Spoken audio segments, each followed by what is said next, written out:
Hey everyone, it is Chala Dinkoy. I am the CEO and founder of The Repositioning Expert. I am doing this live from a different lighting, different rooms, so I'm hoping that you can connect. Today, we're going to talk about the four things that won't change your revenue this year.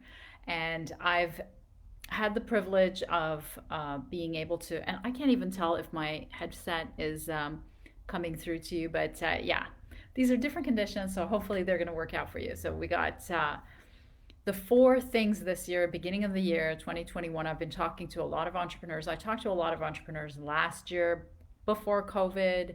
COVID hit, and then I know what position they're in today. And then this year, I'm talking to a lot of entrepreneurs that are still hurting from COVID. And if you remember my story, what happened during COVID was I lost all my funnels because I used to speak on conferences and stages. And now I've been fortunate enough to build those back up again from scratch, learning from other coaches, investing in learning online selling, investing in a team of people who are helping me to do that, to connect. And I'm so happy to be able to share with you some of the things that I'm hearing people say that worry me, because I know what worked for me and what didn't work for me through this time. And I know what I'm hearing from people and what they're planning to be able to bring the revenue back in this year. And I'm worried for them. I'm scared for them. And that's why I'm doing this live, to be able to help them. So the first one, that first reason that won't change, the first thing that you're going to do that's not going to change your revenue this year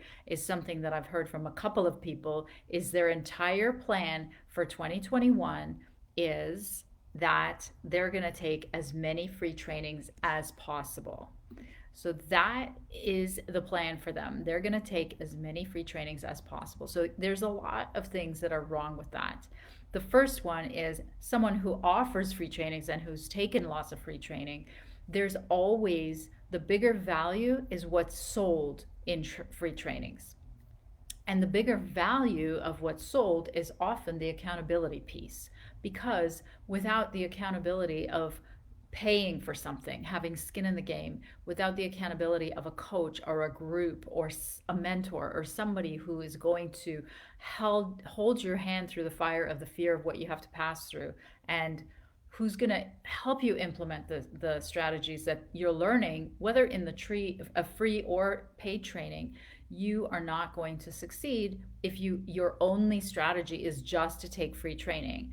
Other things that are wrong with just having the strategy of taking only free training is that it's wonderful if, one, you find the right things for you that you need, you find the right training. Two, it's wonderful if you can hold yourself accountable and you're a doer and you implement the hell out of it. Awesome.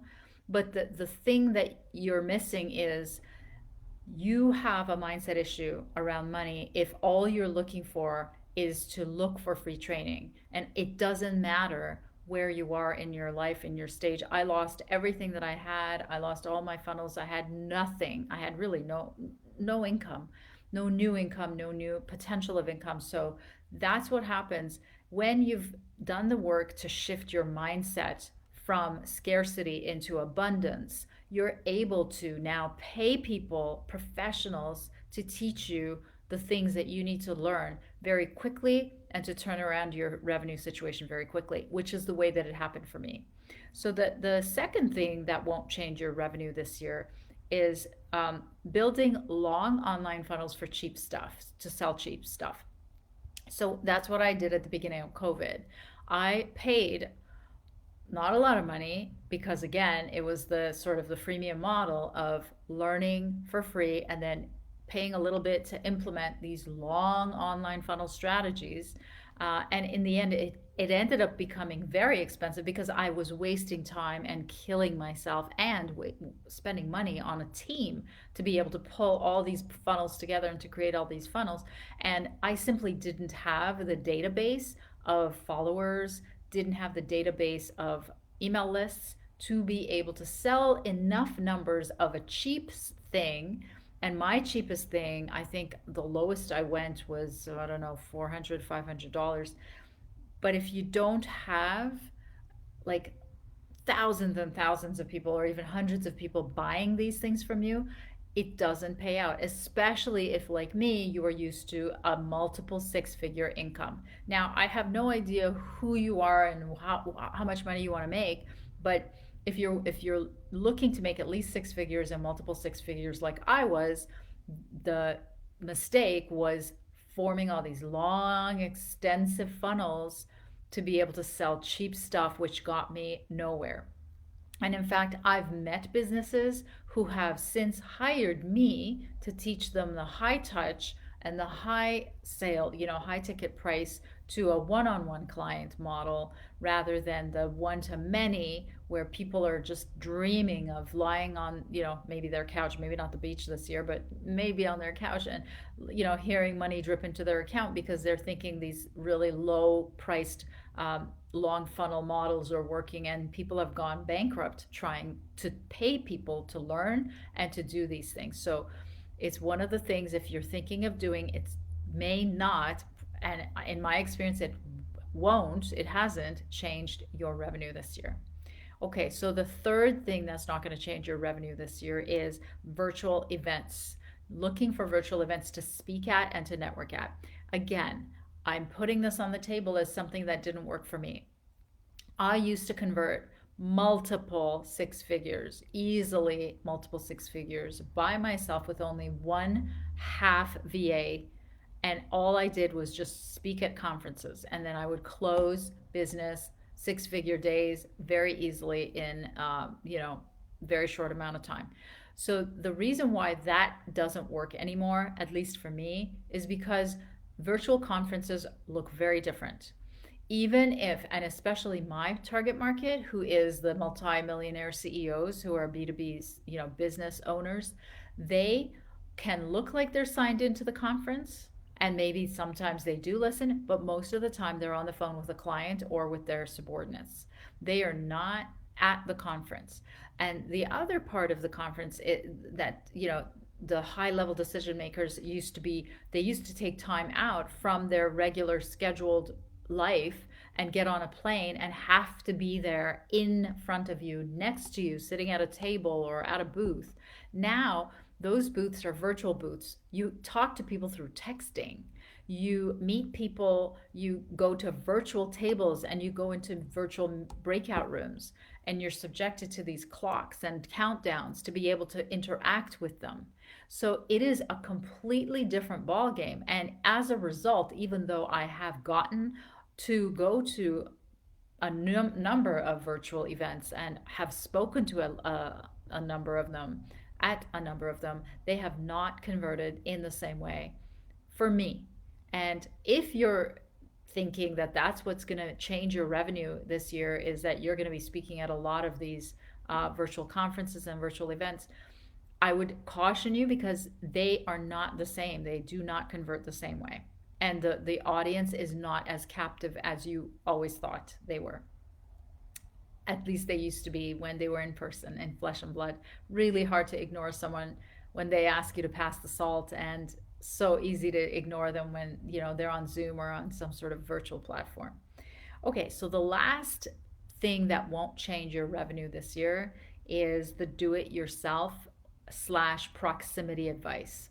So the do-it-yourselfers are kind of similar to the free trainings where they're going to do it themselves. They decided that this year they're going to do their own website. They decided that this year they're going to do, their own. In my case, I'm a niching expert, so I teach people how to niche. So then they say, Chala, I'm going to go and do the research in the market. I'm going to talk to enough people that I'm going to be able to do the niching myself. So all the more power to you guys. That's wonderful. I understand you're scared, you don't have a lot of money, you probably lost some revenue. I get it. And are you capable of doing it? Maybe, maybe not. But hiring someone who's done that all day, every day, whatever it is, whether it's painting your house or it's SEO or it's figuring out your niche, is that they have figured out the problems and the potential dangers of doing that every day, all day, every day of their life. And so they've already gone through all the learning for you. You don't have to go through the failures that they did. You can bypass and skip all of the garbage of figuring out the first things on your own. So, for example, when people find out how to do the niching and they're like, yes, we have to do market research, and we have a conversation, they're like, oh, I can't afford that, I'm just going to go and talk to people on my own. What they don't understand is garbage in is garbage out in market research. If you're not asking the right questions in the right way to the right people, and you're never going to be able to determine what to do with that data. And once you do have data, you don't even understand how to roll that into a marketing strategy and a communication strategy. You're just literally guessing at everything. And it's the same thing. I mean, certain things are lower risk, like painting your house, for sure. Are you going to drip on the carpet, or are you going to drip on the staircase? Yes, that's, lower risk than if you do your own website and you lose all of your SEO from 20 years because you didn't know how to link them or whatever it is. There's certainly lower and higher risk things to be able to do on your own. But I say don't do your marketing and don't learn how to sell and market on your own, because, and again, the proximity advice is proximity, meaning let's ask whoever we're surrounded by. And I've seen this so often is when, like, people in a mastermind network will send out a logo and they'll just at large say, which one do you think I should pick? And it is so dangerous to do that, because that group may not be your target. They may not understand your positioning. You probably don't even have a positioning, or they may not understand your target. So it is so dangerous to ask for proximity advice, or people ask their friends and family, or they ask people who are completely unqualified. I've had clients who we've done market research and we've found out things and we've parlayed it into their marketing brand strategy, and then they've gone and they've asked for proximity advice and everybody told them they were wrong. And so they were completely not only conflicted but lost confidence in the marketing plan. And all of that time, money, energy that they spent getting the market research and then parlaying that into a marketing plan was for nothing. And so just only ask your target, only hire experts. And if you can't afford it, beg, borrow, steal, whatever you need to do, so that you can get the qualified sales, so that you can get the one-on-one, high ticket, high touch client, which is going to pay you way more. Remember, it's the top of the pyramid. The top of the pyramid of the client is you're selling one-to-one, and the bottom is you're selling one-to-many. And it takes so much longer and so much more money to sell to the bottom of the pyramid, because you need to build your lists, you need to build content, and that takes a lot of time and a lot of effort and money. So for now, avoid these four things and you will be able to change your revenue. That's what I did. I didn't hire a free coach. I mean, I didn't try to go after free coaching. I actually went and hired very expensive coaches I couldn't possibly afford, but I borrowed, I begged, I put it on my credit cards. I did whatever I had to do. I deferred my mortgages. The second part was the long online funnels. I did try that and I tried to sell the cheap stuff. It didn't work. So, totally be cautious about that. If it works, it's because you have a huge list or you have a huge referral network that have huge lists. And then the third one was the virtual events. Well, they didn't pan out for me. I hope they do for you, but you have to be cognizant that the format has changed. The people have changed, and they're just not converting as well as they used to, even if you are speaking at them. And lastly, the do it yourself and the proximity advice. That's the killer. If you try to do it yourself, it's never going to be the same as if a professional is doing it. You're going to be wasting a lot of time, a lot of effort, and throwing spaghetti at the wall. So here's to a really good 2021. Here's my tea, Tuesday tea with Chala. Let me take a sip. I didn't take a sip. I was having issues. We all have issues, right? It's COVID, but no, I was having technical issues. So thanks for watching, and leave a comment and let me know if you have any questions or any comments about what I've been saying. And if you have things that you think won't change your revenue this year, let me know. All the best.